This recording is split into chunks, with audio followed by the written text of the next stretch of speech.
깨달음은 긍정적인 것도 부정적인 것도 아니다.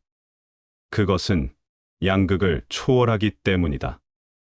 두 개의 양극이 사라질 때 깨달음은 일어난다. 행복은 가고 온다. 그 반대극이 항상 존재한다. 그대가 행복할 때는 행복의 바로 옆에 불행이 자신의 때를 기다리고 있다. 불행이 자신의 차례를 기다리며 줄을 서 있다. 그대가 사랑하고 있을 때 미움이 자신의 때를 기다리고 있다. 긍정적인 것은 이중성을 초월할 수 없다. 긍정적인 것은 그 자체로는 좋은 것이다. 부정적인 것은 긍정적인 것에 도달하기 위해서 사라져야 한다. 긍정적인 것 역시 초월에 도달하기 위해서 사라져야 한다. 먼저 부정적인 것을 내려놓고 그 다음 긍정적인 것을 내려놓아야 한다. 그때는 아무것도 남아있지 않다. 그 아무것도 없음이 깨달음이다. 그때는 더 이상 마음이 존재하지 않는다. 마음은 긍정 아니면 부정이며, 행복 아니면 불행이며, 사랑 아니면 미움이며, 분노 아니면 자비이며, 탄생 아니면 죽음이다. 그 모든 것들이 마음에 속해 있다. 하지만 그대는 마음에 속해 있지 않다. 그대는 그것을 초월해 있다. 깨달음은 마음에 속해 있지 않다. 나는 마음이 아니다라는 그 자각이 바로 깨달음이다. 그대가 부정적인 것 속에 머물러 있을 때는 마음의 계곡 근처에 머물러 있는 것이다. 그대가 긍정적일 때는 마음의 봉우리 근처에 도달해 있는 것이다.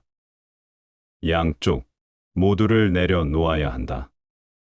긍정적인 것을 내려놓기란 어렵다. 부정적인 것은 그대에게 고통을 주기 때문에 부정적인 것을 내려놓기란 쉽다. 하지만 그대의 불행을 보라. 부정적인 것조차도 아직 내려놓지 않았다. 그것이 마치 보물이나 되는 것처럼 부정에 집착한다. 그것이 단지 오래된 습관이 되었기 때문이다. 그대는 집착할 무언가를 필요로 한다. 하지만 기억하라. 부정적인 것을 내려놓는 것은 그것이 아무리 어렵게 보일지라도 쉬운 일이다. 긍정적인 것을 내려놓는 것에 비하면 그것은 아주 쉽다. 왜냐하면 부정적인 것은 고통이기 때문이다. 긍정적인 것을 내려놓는 것은 행복을 내려놓는 것을 의미한다. 그러므로 첫 번째 단계를 밟아라. 우선 부정적인 것 때문에 그대에게 얼마나 많은 고통이 주어졌는가를 느끼라. 얼마나 많은 고통이 부정적인 것으로부터 일어났는가를 한번 보라. 부정적인 것이 고통을 창조하고 있다는 바로 그 느낌이 부정적인 것에 내려놓음이 될 것이다. 하지만 마음은 하나의 교묘한 속임수를 가지고 있다. 그대가 고통을 느낄 때마다 마음은 항상 그것이 다른 누군가의 책임이라고 말한다. 깨어 있어라. 왜냐하면 그 속임수의 희생자가 된다면 당신은 부정적인 것을 결코 내려놓을 수 없기 때문이다. 그런 방식으로 부정적인 것은 자신을 숨기고 있다. 화가 날 때 마음은 항상 누군가가 그대를 모욕해서 화가 났다고 생각한다. 그것은 사실이 아니다. 누군가가 모욕했을 수도 있지만 그것은 단지 하나의 핑계일 뿐이다. 그대는 이미 화를 내려고 기다리고 있었다. 화가 내면에서 축적되고 있었다. 그렇지 않다면 누군가가 모욕했더라도 화는 없었을 것이다. 그 모욕은 화의 가시적인 이유일 수는 있지만 진정한 이유는 아니다. 그대는 내면에서 부글부글 끓고 있다. 사실상 그대를 모욕한 그 사람은 그대를 도와주고 있다. 그는 당신의 내적인 혼란을 밖으로 끄집어내어서 사라지도록 돕고 있는 것이다. 그는 당신이 모든 부정적인 것을 바깥으로 드러내도록 돕고 있는 것이다. 적어도 당분간은 마음의 짐이 사라지게 된다. 마음은 항상 그대의 의식을 상대방에게로 돌리는 이런 속임수를 가지고 있다. 무언가가 잘못되면 즉시 그것을 한 사람을 찾기 시작한다. 그렇게 찾을 때 당신은 놓친다. 진짜 범인은 뒤에 숨어 있다. 무언가가 잘못될 때마다 즉시 눈을 감고 진짜 범인을 찾는 것을 절대적인 법칙으로 삼아라. 그러면 그대는 진짜 범인을 볼 수 있을 것이다. 그것이 진실이고 실제이기 때문이다. 그대가 화를 축적하고 있는 것이 진실이다. 그래서 증오를 느끼는 것이다. 상대방이 실제적인 원인이 아니다. 어떤 고통이 일어나는 것을 느낄 때마다 즉시 눈을 감고 내면으로 들어가라. 그때가 현행범을 잡는 적당한 시기이기 때문이다. 그때가 아니면 현행범을 잡을 수 없다. 화가 사라지고 없을 때는 눈을 감아도 그곳에서 어떤 것도 찾을 수 없을 것이다. 얼굴이 벌겋게 달아오른 상태일 때 그 기회를 놓치지 말라. 그것을 하나의 명상으로 삼아라. 부정적인 것은 너무 추하고 심각한 질병이다. 그것을 가지고 다니는 것이 놀라운 일이다. 어떻게 그 모든 질병들을 가지고 다니며 왜 그렇게 사랑스럽게 들고 다니는가? 그대는 잘못된 모든 것을 보호한다. 그것이 보호될 때는 그대의 내면에 더욱더 깊이 뿌리내리게 된다.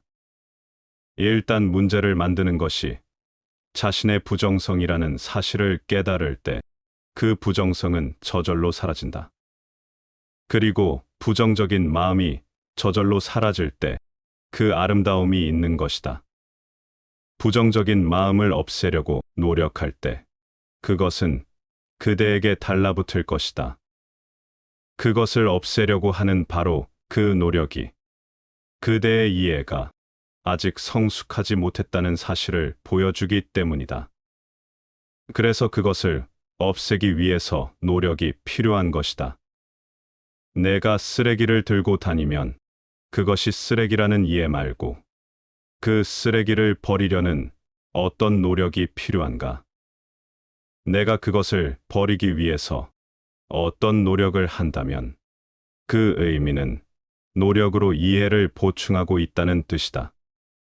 아는 모든 사람들은 노력이 필요한 것은 그대의 이해가 없기 때문이라고 말한다. 그 이해는 지적인 것일 수는 있지만 그대는 참으로 그 상황을 느끼지 않은 것이다. 참으로 그 상황을 느낀다면 단지 그것을 버리게 된다. 뱀 한 마리가 길을 지나가고 있으면 그대는 그냥 펄쩍 뛴다. 뛰는 데에는 어떤 노력도 없다. 마음이 결정해서 뛰는 것이 아니다. 뱀이 있는 곳에는 위험이 있다. 그러므로 나는 뛰어야 한다고 마음속으로 논리적인 3단 논법을 만들지 않는다. 아리스토텔레스조차 펄쩍 뛸 것이다. 그 후에 그는 3단 논법을 만들 수 있지만 지금 당장 뱀이 있을 때 뱀은 그대의 논리에 개의치 않고 상황 전체가 아주 위험하다. 상황이 위험하다는 바로 그 이해로 충분하다. 부정적인 것을 내려놓기 위해서는 어떤 노력도 필요하지 않다. 이해만으로도 충분하다. 그 다음 진정한 문제가 생겨난다. 어떻게 긍정적인 것을 내려놓는가 하는 그것은 아주 어렵기 때문이다. 그 너머를 알지 못한 당신에게는 그것이 행복의 궁극이고 아주 행복한 것이다. 사랑에 빠져 있는 한 쌍의 남녀를 보라. 그들의 눈과 서로 손을 잡고 걷는 모습을 보라. 그들은 행복하다. 그 남녀에게 긍정적인 마음을 내려놓으라고 말하면 그들은 당신 미쳤소 하고 생각할 것이다. 그들은 이 순간을 기다려왔고 이제 그것이 일어났다. 그런데 부처가 와서 그것을 내려놓으라고 말한다. 누군가가 성공하고 있고 점점 출세가도를 달리고 있는데 그에게 그만두라고 말해보라. 그의 눈에는 그 일이 바로 자신의 목적이다. 그리고 언젠가 그 일을 그만둔다고 생각한다면 그는 자신이 고통에 빠질 것이라는 것을 알고 있다. 왜냐하면 긍정적인 것에서 어디로 가겠는가? 그대는 오로지 두 개의 가능성, 즉 긍정 아니면 부정만을 알고 있다. 긍정적인 것을 내려놓으면 부정적인 것으로 움직인다. 그래서 먼저 부정적인 것이 사라져야 한다는 것이다. 그때는 부정적인 것으로 움직일 아무것도 없다. 그렇지 않으면 긍정적인 것을 내려놓을 때 즉시 부정적인 것이 들어온다. 그러므로 하나의 문이 닫히도록 먼저 부정적인 것을 내려놓아야 한다. 그때 그대는 그 방향으로 움직일 수 없게 된다. 그렇지 않으면 에너지는 긍정에서 부정으로, 부정에서 긍정으로 기계적인 움직임을 한다. 긍정적인 것과 부정적인 것은 실제로 반대극이 아니다. 그것들은 서로를 돕고 서로에게서 생겨난다. 하지만 그러한 이해는 오로지 부정적인 것이 사라질 때만이 가능하다. 그때 그대는 긍정적인 것 역시 내려놓을 수 있다. 그대는 제3의 가능성도 역시 존재한다는 사실을 모른다. 제3의 가능성은 오로지 부정적인 것이 사라지고 그 다음 긍정적인 것을 내려놓을 때만 열린다. 그때는 잠시 동안 하나의 정지 상태가 있을 것이다. 에너지는 어느 곳으로도 움직일 수 없고 어디로 움직여야 할지도 모른다. 부정의 문은 닫혀 있고 긍정의 문도 닫혀 있다. 그대는 잠시 동안 그 순간은 영원처럼 보일 것이다. 잠시 동안 그대는 무엇을 해야 할지, 어디로 가야 할지를 모르면서 바로 그 중간에 있을 것이다. 그 순간은 미친 것처럼 보일 것이다. 긍정도 부정도 아닐 때 그대는 누구인가? 그대의 정체성은 어디에 있는가? 그대의 정체성과 이름과 형태는 긍정과 부정과 함께 사라진다. 갑자기 그대는 아무도 아니며 단지 하나의 에너지 현상이라는 것을 자각할 수 있다. 그대는 자신이 어떻게 느끼고 있는지 말할 수 없다. 아무 느낌도 존재하지 않는다. 그 순간이 가장 위대한 포기이고 가장 위대한 타파스차리아이다. 그리고 요가의 모든 것은 그대에게 그 순간을 준비시킨다. 그 순간, 기다려라, 두려워 마라, 내가 여기에 있다라고 말할 수 있는 스승이 필요하다. 그것은 단지 하나의 거짓말일 뿐이다. 하지만 그대에게는 그 거짓말이 필요하다. 그곳에는 아무도 없다. 스승조차도 그곳에 있을 수 없다. 그대의 마음이 사라질 때 스승 또한 사라지기 때문이다. 이제 당신은 절대적으로 홀로이다. 하지만 홀로 된다는 것은 무시무시하고 두렵고 죽음과 같다. 그래서 그대에게 용기를 줄 누군가가 필요하다. 그것은 오로지 단 한순간의 문제이며 또 그 거짓말이 도움을 주기 때문이다. 스승은 말한다. 나는 여기에 있다. 걱정하지 말라. 계속 앞으로 나아가라. 그대는 자신감을 얻고 도약한다. 그것은 바로 단 한순간의 문제이고 모든 것이 그 순간에 달려 있다. 그 순간은 하나의 교차점이고 비등점이다.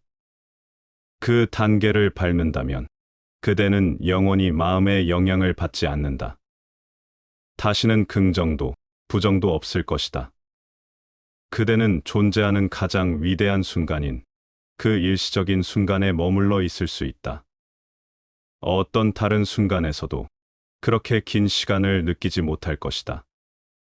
왜냐하면 그 진공은 그대의 참을성을 모두 잃게 된다.